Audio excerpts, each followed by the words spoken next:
Hi, y'all. It's me, Danny C, with Talk is Deep. I know, sorry, we're parts. I was just trying to think what else to say. Welcome back. Thank y'all for tuning in to another episode. And with this episode, I think I'm proud. Well, I'm kind of proud of the writing I did. This first part is going to be a lot of like terminology and more like facts rather than me just speaking. So thank you for taking this journey with me. So to get into it though, I have a joke to start off this episode about being bipolar. So, there's this philosopher I recently discovered. He's kind of the opposite of Dostoevsky, if anyone knows who that is. But his name is Franz Kafka. If I'm saying that right, he's also another Russian philosopher. And he says, I cannot make you understand. I cannot make anyone understand what is happening inside me. I cannot explain it myself. And when I first read that quote, it made me think of that SpongeBob episode where Patrick has like a secret box in the whole episode. Basically, SpongeBob is trying to find out what the secret is. So Patrick, close to the end of the episode, tells SpongeBob's like, "You may be an open book, SpongeBob, but it's for me to know and you to never find out. The inner machinations of my mind are enigma." That's that's the thing I got from that quote. But more on a deeper level, it's kind of like the perfect way to describe being bipolar, or honestly, I think having any mental disorder. You don't really know what someone's going through unless you yourself are suffering from that same, I don't want to say affliction, but disorder. And hopefully with this episode, it clears up a lot about if you have anyone in your life that is bipolar, or maybe if someone has mental disorder, it gives you more sympathy towards them. And that would be great if that's what it helps. So here's the actual joke I wanted to start off with. Leah Thompson is also bipolar, one of my favorite comedians as well. She has this joke saying, being bipolar is like not knowing how to swim. It might be embarrassing to tell people, and it might be hard to take you certain places, but they have arm floaties. And if you just take your arm floaties, you can go wherever the hell you want to, which is very true, I think. So the core of this, right? I think I'm talking about this because, it's not that I am defined by my disorder. I do have this disorder. Well, that's what my therapist says to say. And it does help to say that. And obviously, like, I think a lot of things, the way I try to perceive and go through life is that there's pros and cons to everything. And I like to believe that my disorder helps me and shapes me how I think, how I create, how I love, how I live. And I don't let it define me, but it's definitely a part of my identity. So I think a good starting point is to say common stereotypes. Because I think people right away assume bipolar disorder is like moody, mood swings, they're kind of crazy all over the place. And that's just not the case. Yeah, sure, like we have what's called mania, and it can make you do a lot of irrational things, but I think anyone can have mania, just bipolar people suffer through it more. Um, Not a stereotype is just take medication, you'll be fine. But, you know, medication is complicated and, some people think it's the only answer. Other people think it's not it's not an answer to the problem. It's just a solution in a way. A solution to the homeless problem could just be to do the purge, right? That's a solution, but that's not a good answer to the solution and the problem. So again, bad analogy, but it's the only one I could think of on the spot. The analogy or the metaphor is it's like living on a hardcore roller coaster, and it should become for warning saying, people have died on this ride, proceed with care. It's not just trauma or I would say moodiness. It's a chemical imbalance in the brain. And, I think it's sometimes both linked to trauma, but there's a lot of scientific facts saying that's mostly genetic. So, which is not to say that it's not trauma caused. It can be caused by trauma. Just doctors, in my findings, I found that says it's more prone and linked to genetic rather than just being from trauma. So, quick definition, guys. Bipolar disorder is also known as manic depression. It's a treatable mood disorder. It is marked by extreme shifts in mood, energy, thinking, and behavior. These shifts aren't normal mood swings. They can last hours, days, weeks, even months. And I just want to emphasize that it's not just like emotions or moodiness, it's cycles. Like it can even be triggered seasonally. So I think everyone kind of understands that, and that whenever the summer's gone, the next season's fall and then winter, and the cold in a way is like a metaphor for the isolation and sadness that people go through. Holidays can sometimes be stressful for people or triggering due to not everyone coming from the best family home situations. So I think I can really relate to that. I think for me personally, though, it's not the holidays that make me so stressed. It's more seasonal, and I can definitely see why people, even if you aren't have a mental disorder, why the seasons can make you be all moody and broody. Bipolar disorder is serious, guys. That's really why I wanted to talk about this, because I wanted to advocate for my fellow uh, bipolar people on the world. I think it's about under 5% that suffers in the United States alone with this disorder. And there's different types, which I'll get more into later. But, I guess the best way to visualize it is whenever you're in a low state or you're depressed because of it, it kind of feels like you're drowning, and so much so that it can keep you in bed all day. I know I've had few of those days where I just can't even drag myself out of bed. I just stay in and sleep. Not only sleep, but just stay in bed all day. Another point to make is that many people suffer years before correct diagnosis. With me too, that definitely happened.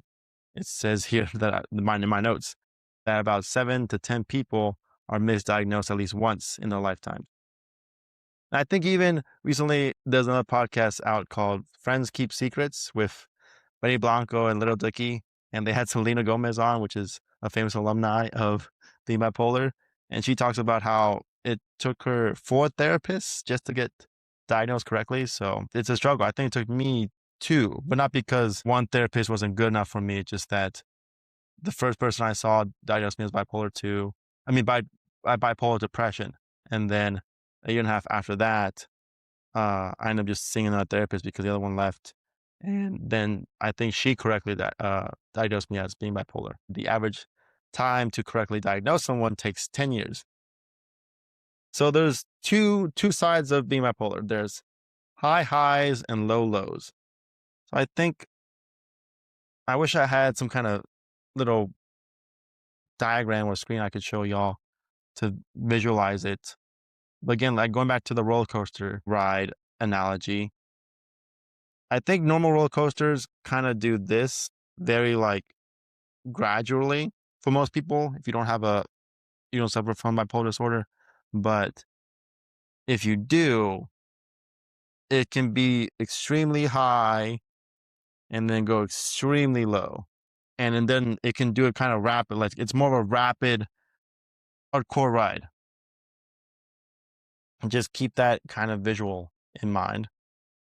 So key symptoms to mention: prolonged sadness, unexplained crying, just almost like you wake up one day and you're just sad for no reason. It's not like anything even triggered it. Sometimes it's just the fact that part of the disorder is that it is a chemical imbalance in the brain.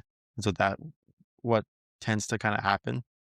For me personally, that's what happens. I know that I think other people with bipolar can relate. Loss of interest in things you enjoy, sleep changes, often too much sleep or too little sleep, low energy, lethargic, which again goes hand in hand with not sleeping enough or sleeping too much, feelings of guilt or worthlessness, brain fog, trouble focusing, social withdrawal, suicidal thoughts in very severe cases.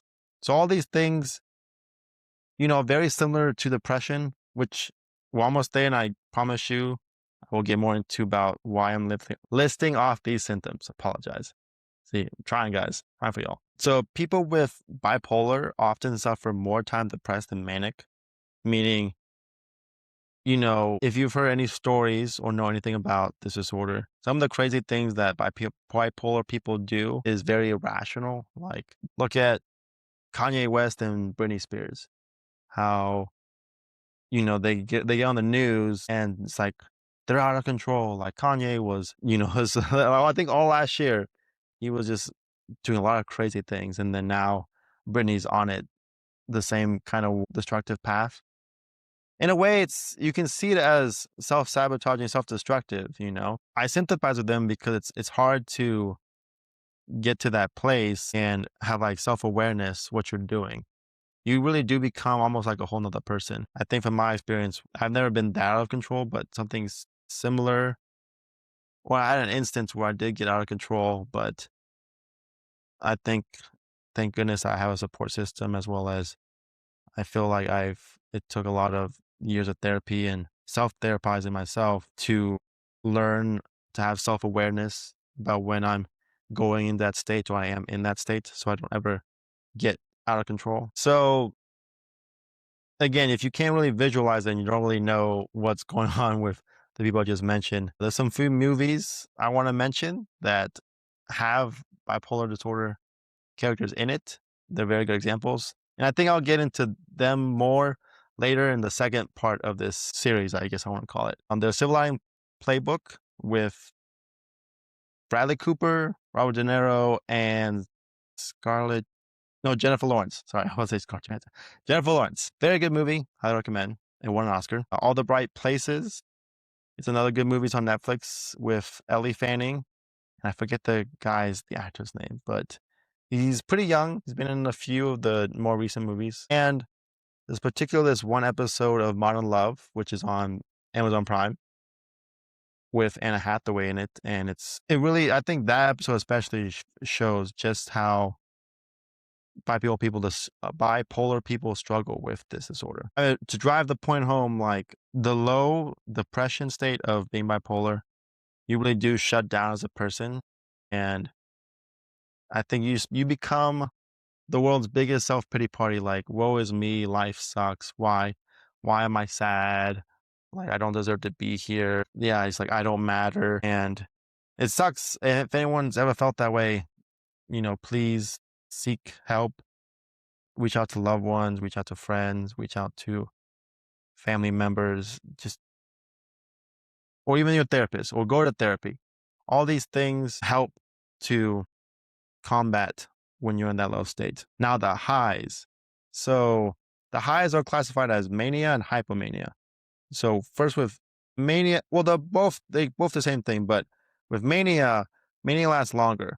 And depending on what type you have, it lasts several days or several weeks, or just 1 or 2 days, and maybe just a week.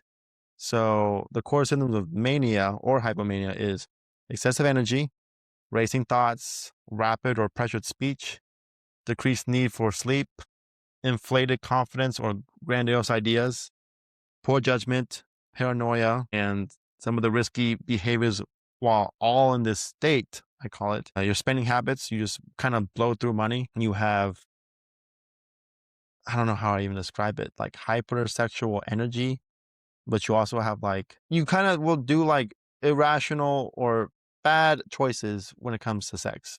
That could be, I'll get into it in a second, but let me finish this list. You might overindulge in substances, which is whether alcohol, drugs, all sorts of things.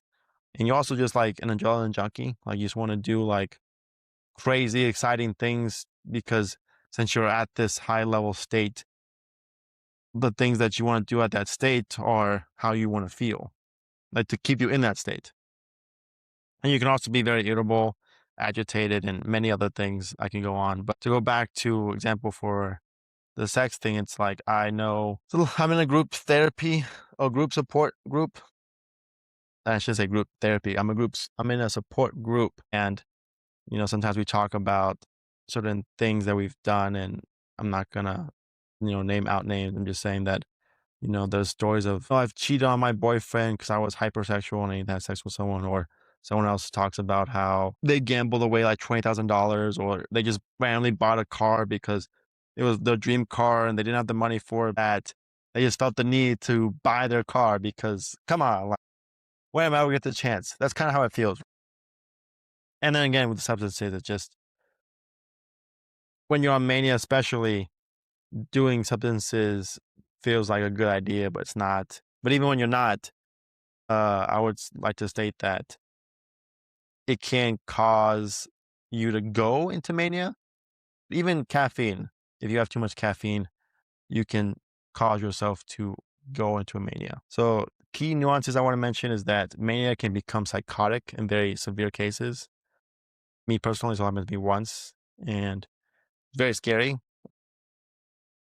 I don't know if I'll go into it by myself. If I would have someone on to talk about these sort of things, that would be great. Preferably, I would like someone who has a psychology degree or is a psychiatrist in some way.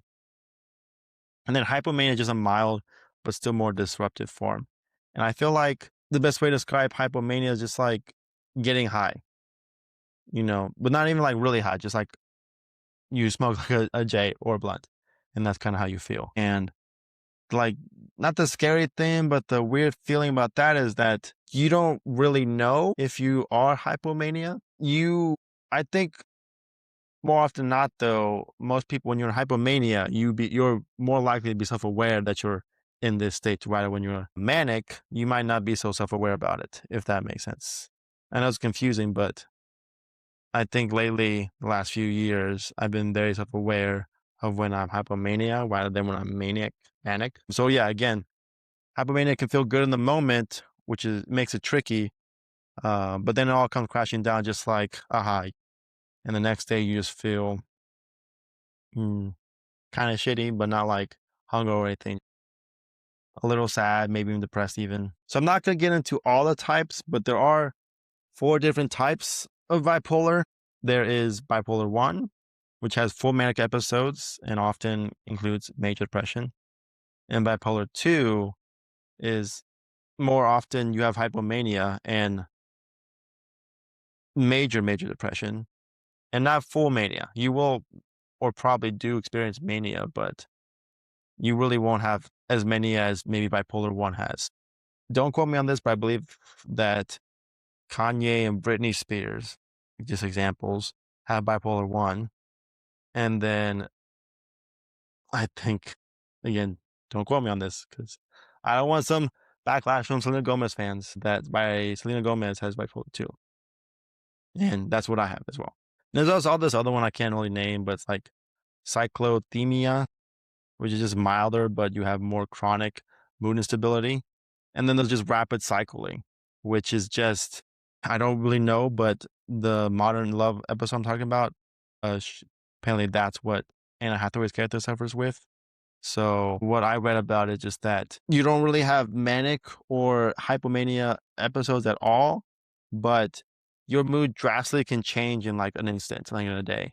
So one day you're like full of life and it's like you're the main character and life's a musical. And then something may trigger you and then immediately you just go into a depressive state. And they don't ever really last truly long, but they're rapid. So that's unfortunate with that one. So if you see where I'm kind of going with that, everyone's presentation is different. No one ever is truly the same, which is why I believe, and also why I think it's so hard to diagnose being bipolar because there's just no one path to show that, oh, yes, this is what bipolar is. It's very complicated. It's a variety of different symptoms and what someone could show when they're have this disorder. And really I don't know how to say if I'm saying this word right, but it should really be called multipolar disorder because the disorder really coincides with a bunch of other conditions. And the conditions I want to name off real quick are anxiety disorders, ADHD, OCD, hypochondria, personality disorders, eating and or impulsive control disorders.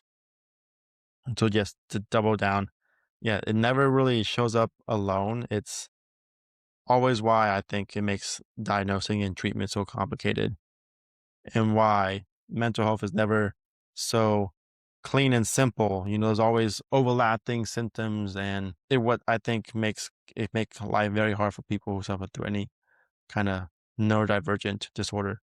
Which is a good segue to saying that ever since COVID, I believe mental health has been taking a very main priority for a lot of people, and that's very good. I think the world society needs to focus on the fact that a lot of our problems come from having bad mental health, and bad mental health could also just be the fact that people are suffering through disorders. So it's increasingly becoming considered part of the neurodivergent umbrella. The brain structure and function differences are documented. If you want to look up the research yourself, you can. I've seen it, and I think I should, if I can, I'll try to reference some of the works cited that I got where I created my notes from. It shares genetic overlap with conditions like ADHD and autism. So again, why they're classifying more as a neurodivergent disorder, but still that's being classified mainly as a psychiatric mood disorder. And unlike most or some neurotypical types, bipolar often requires ongoing medical management. So now we go into the causes. Well, it's estimated that 73% to 93% is the risk of getting, what's it called? Bipolar disorder, because it definitely runs in families, is what they're finding. But there's other contributors too. There's environmental stressors, trauma, and childhood adversities. There's psychosocial factors, and then there's sleep deprivation. So, take that if you will. You can research it yourself if you want to. I think I have some reference again. I'll put that in there. But it's like the whole psychology debate of nature versus nurture. So, what is the actual cause of it? And again, I don't think it really matters too much what actually caused it. It's just that it could help you with your treatment and healing to know what it could be from or what it stems from. And I think there are definitely signs in early childhood, which later, are hard to catch, especially during the teenage formative years, because no matter what, I think everyone goes through like teenage angst or teenage, they're a bit, I can't say right now, but teenage like moodiness. So, especially then, it's just like, okay, are you just, being a teenager, or are you actually suffering with like a disorder? And in my case, I think maybe it's a little bit of both. That, part of me was genetically dispositioned to gain this disorder. But another part of me says, okay, well, a lot of the other contributors that probably did cause this as well. And to close it off, I have treatments and hopes. So the main pillars, especially what I do, and anyone else who has this disorder, I think what does is therapy. Definitely see a therapist, or just to engage in some sort of experience is what I like to say. You can do, camping to be one with nature helps, or have a support group, have a support system, medication, which you would have to go to a doctor or a psychiatrist, specializes in, writing the medications and kind of diagnosing you to figure out what you need to take. And then from there, you can figure out the certain type of medication you need, because it's not one size fits all for everybody. It varies definitely for people. I know I had to take Prozac first, and then this other mood stabilizer, and then I took one other one, and then now I just self-medicate with other things. Another good treatment plan slash holistic thing to do is just have a routine and have a very good sleep schedule or sleep regulation. Exercise helps a lot. I think everyone can speak no matter what in life, like you're suffering from, whether it's just not even having a disorder, but just, a stressor in your life, having some outlet to vent emotions or feelings is exercise. And it's very good for everyone, I think, to have some sort of exercise routine. Just eating healthy also helps. And I think the severe case is psychotherapy. And I don't know too much about it, but I have heard of basically where it's not like lobotomy, but I feel like lobotomy is a severe case to try to fix a disorder, right? But there's one I've called, I don't know what the name is, but they shock your brain, which you can do. And I can't speak much about it because I have no idea about it, but I think that is something that is kind of severe. So I think overall, you should educate yourself because I see it as if you were sick, right, and you had, let's say, cancer, you wouldn't just not study it. You would want to research what type you have, all statistics, and what you can do to help, uh, you know, prevent it in the future if you cure it, if it's hereditary, what are the causes, and along the lines of that, you can do this again. That's what you can do with any kind of disorder or symptom you may have, which I say symptom like symptom of life, because life I think can make anyone crazy. So my treatment works for me is definitely having an exercise routine, a cleaning routine, just control what I can. Yoga and meditation helps for me a lot too. I love doing yoga and meditation, and yoga itself is just good because to stretch after exercise is just amazing. And then self-medication, what I said. I think y'all know what that means. So to wrap it all up, there is no one size fits all for this treatment. If you suffer any mental disorder, I think you can relate to that. If you don't, I hope that this episode was informative and again, you're more empathetic and sympathize with people who do suffer any mental disorder. So I think anyone can live a very stable, fulfilling life if they have something that they consider like a handicap that affects them in their life. And management is not easy, but you can definitely find a balance in life and work through triggers. There is no, oh, I'm cured. You're just stable, I think. And it requires personal agency and ongoing work to constantly be self aware of what you're going through. I think the best way to put it is that George Orwell, a very famous author, writer, said once, to see what is in front of one's nose needs a constant struggle. I think this resonates with the difficulty we often have in gaining clarity, especially when we're overwhelmed by our own emotions or mental state. It's kind of like similar to Robert Frost's The Road Not Taken. It meditates on the weight of our choices and their far reaching consequences, which can feel particularly heavy when we're caught in it. So there you have it. Until next time, which will be kind of honestly right after this. I wanted to specifically break this up into two parts because the first part is, I think, a lot of facts and just, notes that I kind of read off, while this next part is kind of me trying to talk about it from my own personal experience without it turning into like a TED talk. So I really hope that y'all tune in for the next one. And until next time.